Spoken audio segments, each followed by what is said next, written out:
Many people struggle with the savior complex and the hero complex, and they're not even aware. But in today's video, we're going to talk about the 10 toxic traits that you may have that shows that you have a savior complex or a hero complex, and it's making you miserable. And not only that, people can spot it and know how to use that against you to manipulate you. Today's video is all about focusing on you, why it's so necessary to get rid of that savior and hero complex. But before we get into it all, first, hey friend, welcome to my channel, Creating Elude Mental Gems. This channel is dedicated to leveling up in all areas of your life. So let us learn together, read together, but most importantly, grow together. Now, without further ado, let's get into this video. Let's start first with what is the savior complex and the hero complex, okay? So everything in life has a dark side. Even something seemingly altruistic is helping others. It can hurt them and yourself. You could face a savior complex in relationship if you find yourself helping people more than they help themselves. You're holding people's hands through everything, right? There's a big difference between helping people by doing things for them versus guiding them to work out their solutions. In other words, a savior complex in relationships boils down to whether you tell them what to do or enable them to figure it out for themselves, okay? It's basically babying, mothering, holding people's hands through everything in a relationship. One of the first signs that you suffer with a savior complex or a hero complex is that the savior complex is the need to change people. This can make you come across as a teacher and even the know-it-all. Because you know it all, you struggle to listen to people and what they really need. Okay? People with savior and hero complex tend to feel like they have all the answers. They have all the answers, and therefore they're very controlling and they don't listen to what people actually need. The whole time they think they're doing what's best for you. Think of it like a helicopter parent. And while you think you're helping people, you think you're rescuing or you're being a hero, they're actually despising you and hating you for not making them feel like they have autonomy or that they can do things on themselves. And then, of course, unintentionally, people with savior complex and the hero complex feel like they know it all. It goes hand in hand with people pleasing also, which is something that I struggled with a lot. I'm still, it's everyday struggle, but we're getting better, okay? But savior and hero complex goes hand in hand with that because in the people pleasing, you feel like you're just looking out for people and you're taking care of people. You're, doing what's right for them. So best they don't know. Like you feel like you're the superior, like you know what they should do. Like you could see what's best for them. No, wear this outfit instead or do this instead. I told you guys in previous videos, I used to do that with my friends. Like, no, do your hair like this, da, da, da. You try to control everything. It's really toxic and people are adults and you have to let people be adults and do what they want to do. Second one is you believe no one else can help. You feel like if you don't take care of a situation, who else is going to take care of it? This is something that a lot of us still struggle with, especially if it comes to family, if it comes to whether it's your own immediate family, like if you're married, whatever, you feel like you're in the house, especially with women. Hey, if I don't cook, who's going to cook? If I don't clean, who's going to do it? Who's going to do the laundry? If I don't do it, it's not going to get done right. And so you take on a lot of responsibility and it can lead to not just burnout, but resentment. Girl.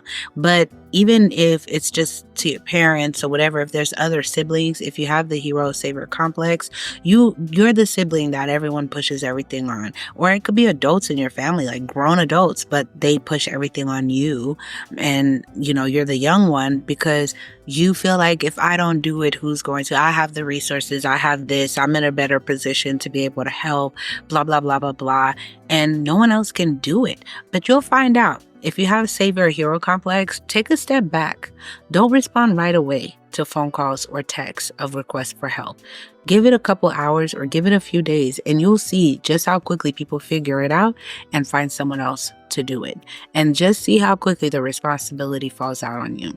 I've learned this over time, just genuinely being busy, not being able to respond right away, and things just seem to always work themselves out. But when you make yourself constantly the person and, it won't get done if I don't do it, then that will become your reality and you will be bitter and you will have a lot of resentment. Third is you find financially rescuing others and not allowing them to figure it out themselves. Like whether it's with friends, with family, if people can't do something, you feel like You have to financially rescue them so that they could be able to do the thing that they wouldn't have been able to do if you just let them figure it out. And in this way, you're enabling, you're holding hands, you're not allowing people the room, the grace to let their minds work so that they can figure things out themselves. Okay, so that is very dangerous in itself to do, and I've learned that with financially, it's crazy. But a lot of people deal with that, whether it's with your own children, if you're parents, if you're, those kids that go off to college, they're adults, or they're probably married with their own homes. There's a reality show I used to watch in the past. I believe it was Real Housewives of Potomac or whatever. And Candace and her mom, she was married and her mom was still paying for the house where they was at and stuff.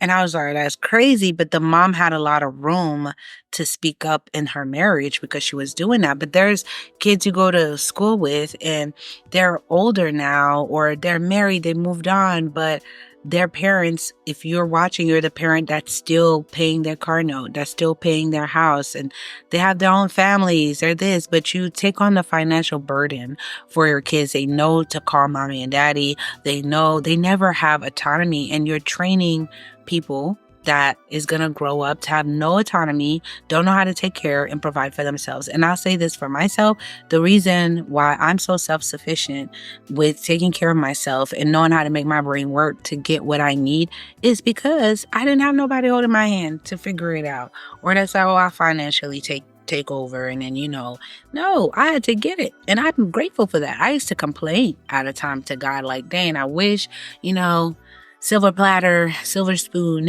and stuff like that, or have somebody to do this, do that for me. No, now I look at it, I'm like, I don't have to do that. I don't have to, I could take care of myself. I could be self-sufficient. If everyone around me that I love was to die, nothing would change. Nothing would change in terms of my stability financially and where I stay. I would be fine.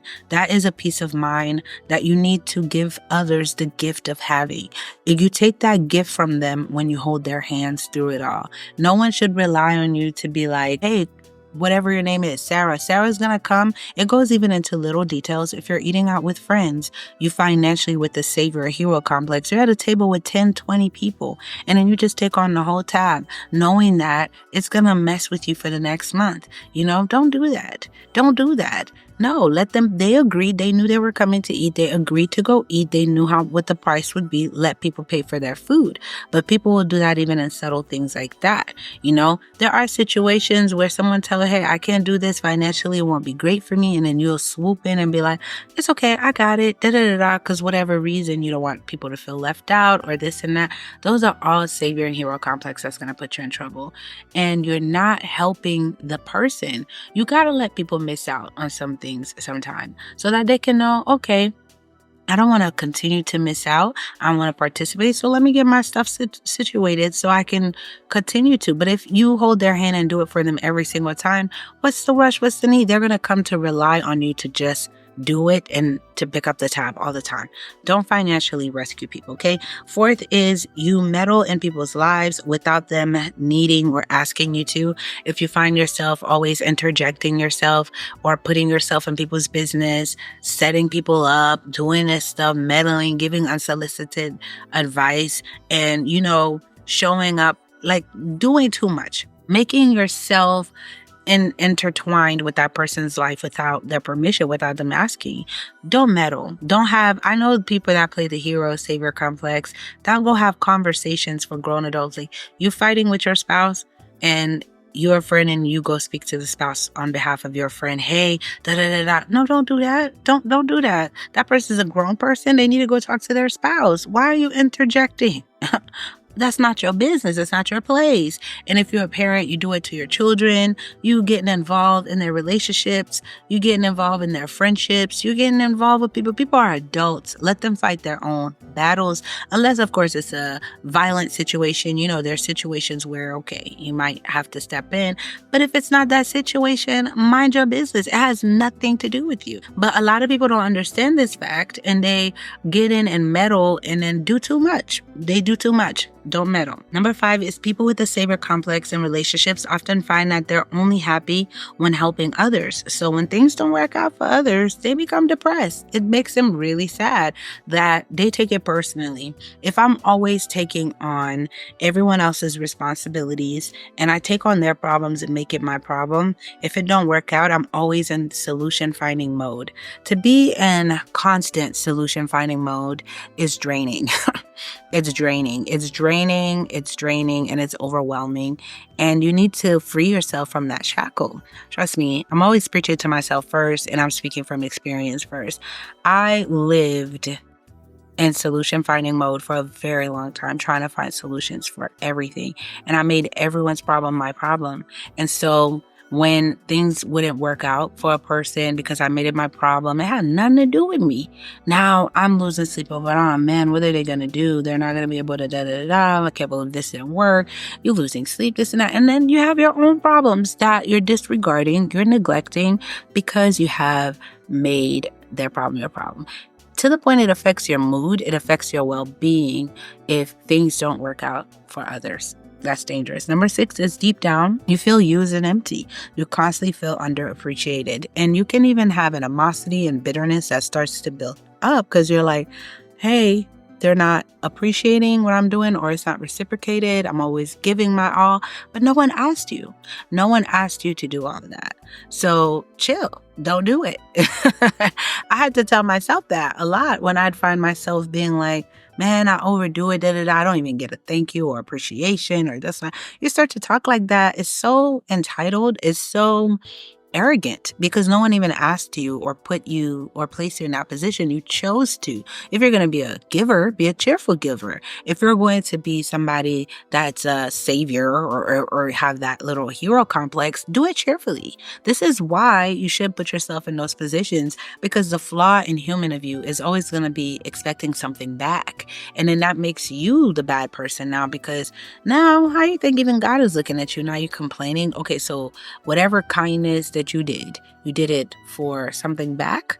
That's why I say, let people fight their own battles, figure their things out, because in a way, this is the double-edged sword here.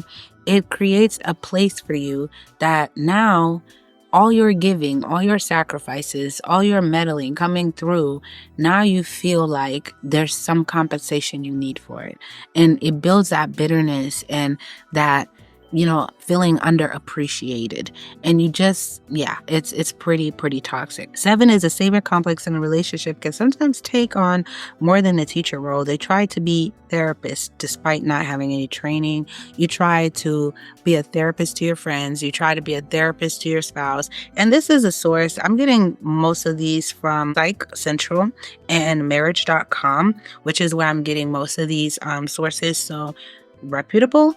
And it's crazy because that's one thing that I'm not a therapist or anything, but I find myself always doing that. Me and my best friend, we even joke, we call each other therapists. I'll do it to her. She'll do it to me. Maybe we both got that savior complex with each other.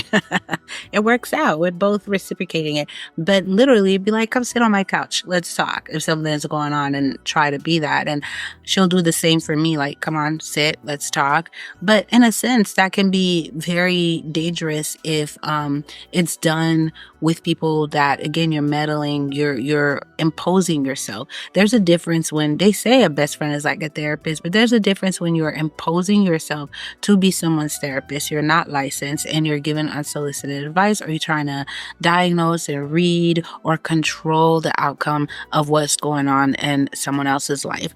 That's when it gets very, very dangerous. 8 is you're attracted to broken people. That's self-explanatory. You're attracted to broken people because you want to be the one to fix them.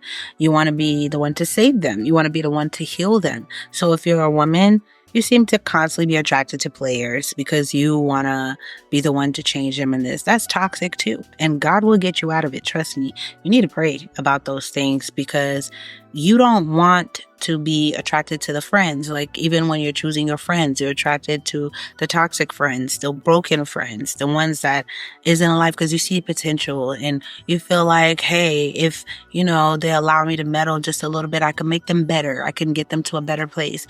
No, you're not God. We take on the role of God when we try to do that, because only God is our savior. And that's not our job. We're not here to save or be the hero. He already did that. He's already that, okay? We're there to literally, yes, look out for your brothers, give to the poor and needy. But a lot of y'all are doing this for people that's not poor and that's not needy, that don't need it. You're imposing, you're doing it just to everyone in your life. You're not knowing the difference. 9 is people with a savior complex in relationships tend to forget themselves. You neglect yourself. You neglect your self-care to look out for others. You neglect your education. You neglect your finances. A lot of people have gone into debt. I mean, and listen, in the past, I'm not proud of it. It was that bad. I had to seek help, okay? But I was in debt just from overhelping. Crazy debt. That's crazy. So it's real. I'm telling you, this stuff is real. You go into debt just helping friends, family, people, like random people, just for what? What does it do? It makes you feel a little something to be able to say or to feel like you've done a good deed or whatever. But in the end, that's not God's desire for you. That's not biblical. That's not biblical. So you neglect yourself, whether it's you gaining a lot of weight, you're, neglecting your self-care, because you're in this relationship or these friendships that take away from your workout time, that take away from your time that you have to cook for yourself. You're giving all your time on the phone. You're not studying like you're supposed to be studying.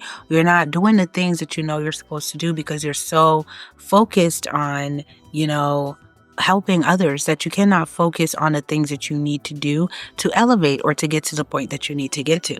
That in itself is toxic, but you neglect that, right? And I find that when I started to let go of the savior and hero complex, I really started to glow up. Because now I have more time to work out. I'm like, I know how to get off the phone now.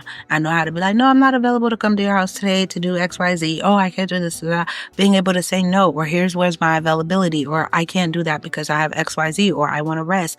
Being able to speak and be vocal. Nothing's going to change. Everyone that I used to be afraid of having boundaries with or speaking up, saying I'm not available or not, whatever I thought would go away or hate me or be mad, they're just fine. They're still here. They love me even more.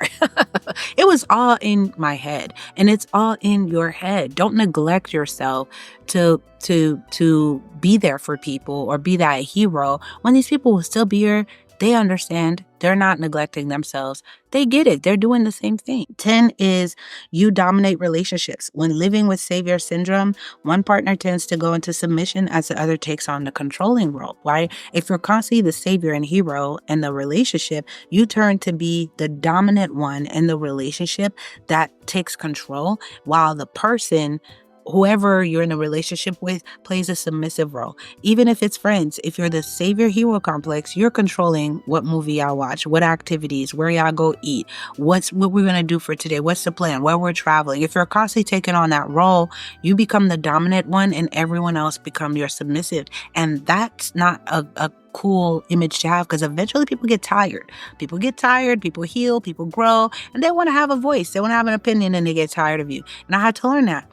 I've been guilty of that. I wanted to control every activity I do with my friends. I wanted to, hey, let's do this instead, or let's do that. Let's blah, blah, blah. This is where we should travel. Like, I had to be in control of everything. And no, like I said, everyone is grown. Everyone's an adult. Everyone's entitled to an opinion. Everyone's entitled to say, no, I'd rather do this instead. But then we can do yours at another time and share. There should be a balance. It should be a balance, Like, I love the saying that a husband and wife biblically should be walking side by side, right? And friendships, relationships with people should be a side by side walk. Everybody has their place. No one is less than. Because, God didn't take a bone from Adam's feet. He didn't take a bone from the top of his head. He took it from his side, his rib, side by side. And I really believe that that's how all relationships should be, where no one is dominating over the other and taking full control, and you don't have an opinion. Because if God only designed for one person to have an opinion, or to one person to be creative, one person to have a say so and this and that, whatever, and everyone else is their submissive, then, you wouldn't have an opinion at all. at any place. That's not how God designed it. You can have an opinion, you can have a say so, and you got to give people the freedom and the opportunity to do that. Okay. So this is all I have for savior complex. Please comment below which ones do you struggle with, which ones are you healing with, and share this video with someone who might benefit from it. I love you guys so much. Thank you for tuning in, and check out my mental health playlist, which I have pinned in the comment sections for you guys. You will enjoy it, where we have other videos similar to this, like God complex, etc., that you'll enjoy. I love you guys so much. Thank you for tuning in. Until next time.